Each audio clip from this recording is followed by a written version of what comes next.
A Shahed 136 kamikaze drone struck the Hyatt Hotel in Manama, Bahrain.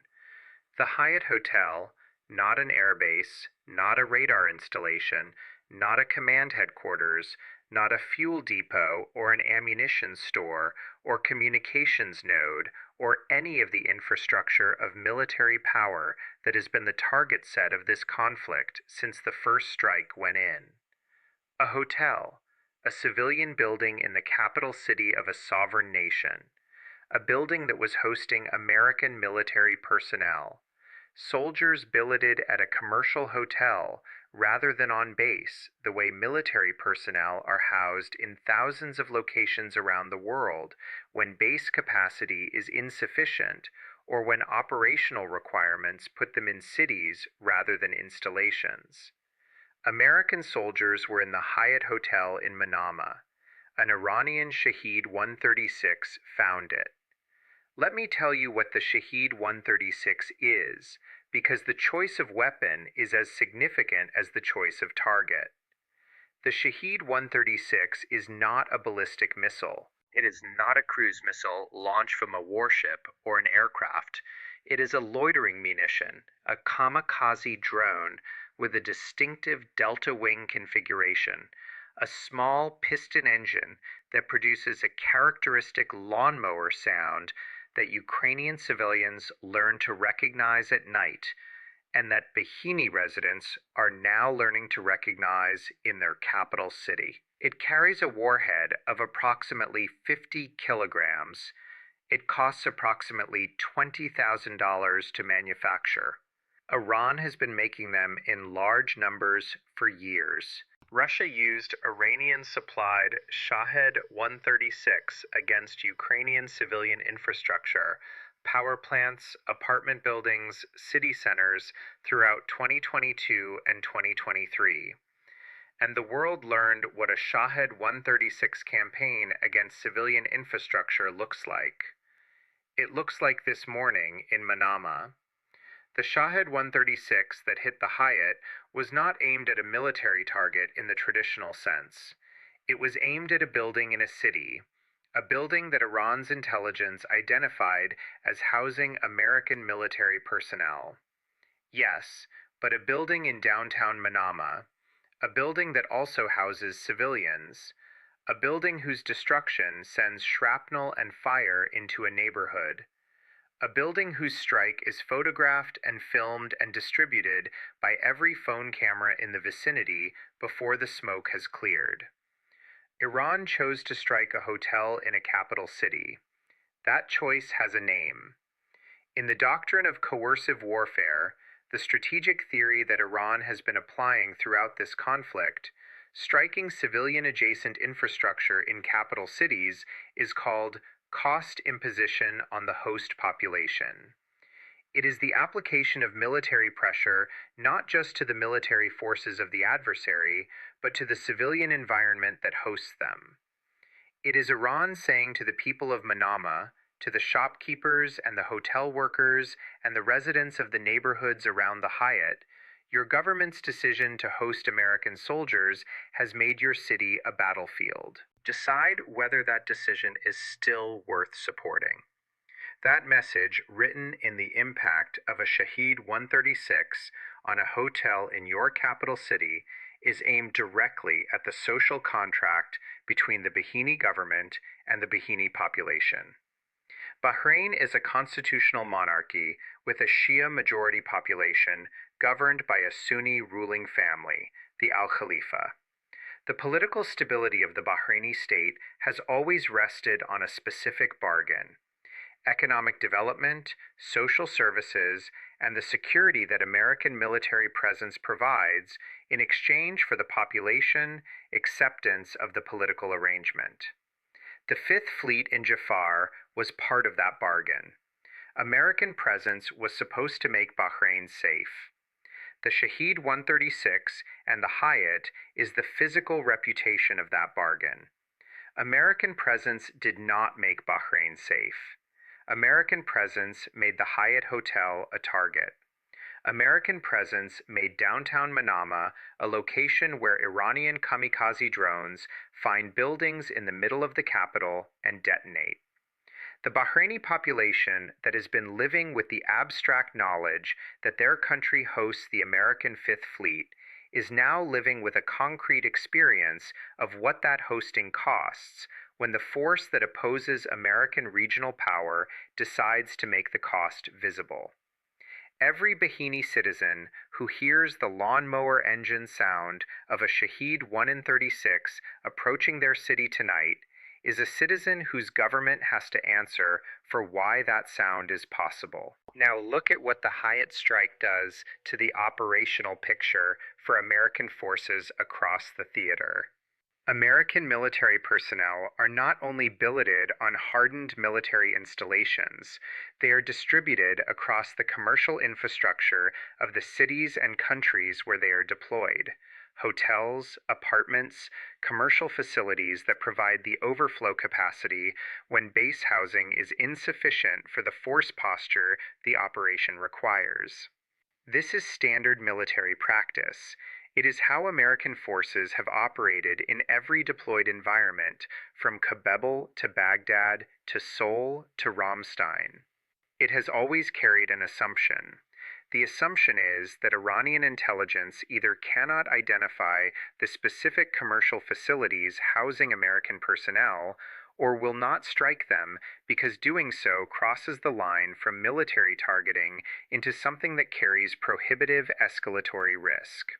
Iran just proved the assumption false on both counts. Iran identified the Hyatt in Manama as housing American soldiers. Iran struck it with a Shawad 136. The strike happened. The assumption did not protect the people inside it. Every American military commander in the theater is now working through the operational implication of that failure. If Iran can identify and strike commercial hotels housing American personnel in Bahraini capital cities, it can identify and strike commercial hotels housing American personnel in other cities, in Kuwait City, in Amman, in Riyadh, in Dubai. In every city across the region where American military personnel are billeted in commercial accommodation because base capacity is insufficient, or because the operation requires distributed presence, the force protection posture that was calculated for military installations does not apply to commercial hotels and capital cities. The Patriot batteries are on military bases. The Sea Whiz guns are on military ships. The hardened shelters are inside base perimeters. The Hyatt Hotel in Manama does not have a Patriot battery in the parking lot. American soldiers are now at risk in every commercial building they sleep in across the entire Middle East. That is not a marginal force protection problem. That is the dissolution of the boundary between military and civilian space that every military operation depends on to function. When your personnel cannot sleep in a hotel without that hotel becoming a legitimate Iranian targeting solution, and Iran has now demonstrated it will use that solution, you face an impossible choice. Consolidate all personnel on hardened military installations, which removes operational flexibility and creates concentration of force vulnerabilities. Or distribute personnel across commercial accommodation and accept that Iran will find them. There is no third option inside the current force protection architecture. And then there's the Shed 136 itself, because the weapon Iran used against the Hyatt is the weapon that defines the specific tactical problem that American air defense in the theater cannot currently solve. 3 ATPY-2 THAAD radars are destroyed. The AN FPS-132 in Qatar is destroyed. The sensor architecture that provides early warning and fire control for ballistic missile defense is degraded across the entire theater. But the Shaheed 136 is not a ballistic missile. It does not travel in a high arc that THAAD and Patriot PAC-3 are optimized to intercept. It flies low, it flies slow. It sounds like a lawnmower. It is small, It is cheap. It navigates to its target using GPS or inertial guidance or a combination of both, and it can be launched from locations far removed from Iran's territory, from Iraqi territory, from positions in the Gulf, from fast boats, from the back of trucks. Its operational flexibility is the inverse of its technical simplicity. The American air defense architecture in the Middle East was built to stop Iran's ballistic missiles. It is being defeated by Iran's cheapest, simplest, most proliferated drone. The Patriot PSE-2 and PASC-3 interceptors that were designed for the ballistic missile threat are not the right solution for a Shahed-136 swarm. The THAAD system that was rushed from South Korea is not the right solution for a Shahed-136 swarm.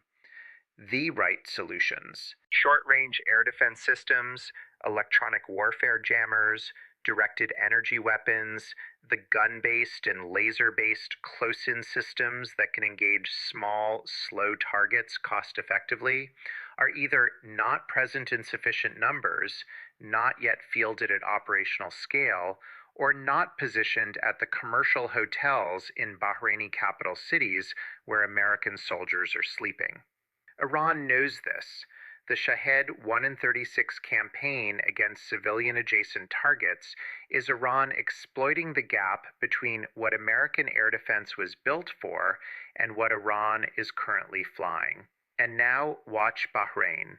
Bahrain has been the most directly exposed GCC member throughout this conflict. The Fifth Fleet headquarters at JUIR was struck. Interceptors are running low.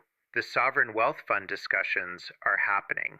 Now a Shahed-136 has struck the Hyatt Hotel in Manama in the capital, in a commercial district where Bahraini civilians live and work and where every photograph of the impact is visible to every Bahraini with a phone. The Al Khalifa government is managing a situation that has no precedent in the 30 years that the Fifth Fleet has been based in Bahrain. The American presence was supposed to be the answer to security. It has become the reason for insecurity. The Bahraini population, the Shia majority that has complex feelings about the Al Khalifa-American relationship at the best of times, is watching Iranian drones find hotels in their capital and asking whether the government's foreign policy choices are the cause. That question, asked in the streets of Manama and in the Bahraini parliament, and in the family conversations of a population that is watching their city absorb the consequences of a war they did not choose. That question is the political pressure that Iran is generating with a $20,000 drone. The Shahed-136 that hit the Hyatt cost $20,000. The political consequences of that impact are incalculable because the Hyatt is not just a building. It is the moment this conflict became visible to people who were not watching military briefings and satellite imagery and energy market data. It is a hotel on fire in a capital city. It is the kind of image, the burning civilian building, the ambulances, the people running, that crosses the threshold from geopolitical conflict to human emergency, and the consciousness of populations and politicians. In Bahrain, it lands as a verdict. You hosted the Americans. The Americans are still here. This is what hosting them costs. The Shahed-136 does not care about the Geneva Conventions. It does not care about the rules of engagement. It does not care about the carefully maintained distinction between military and civilian targeting that American military doctrine has spent decades preserving. It finds buildings. It detonates. It makes its argument in fire and rubble in the middle of a capital city. And $20,000 bought all of it. The rules that both sides were observing have changed this morning. A Shahed-136 changed them. And there is no version of what comes next that does not account for what Iran demonstrated in downtown Manama, that it will strike a hotel, that it knows which hotel that it can reach it, and that the defense that was supposed to stop it was not.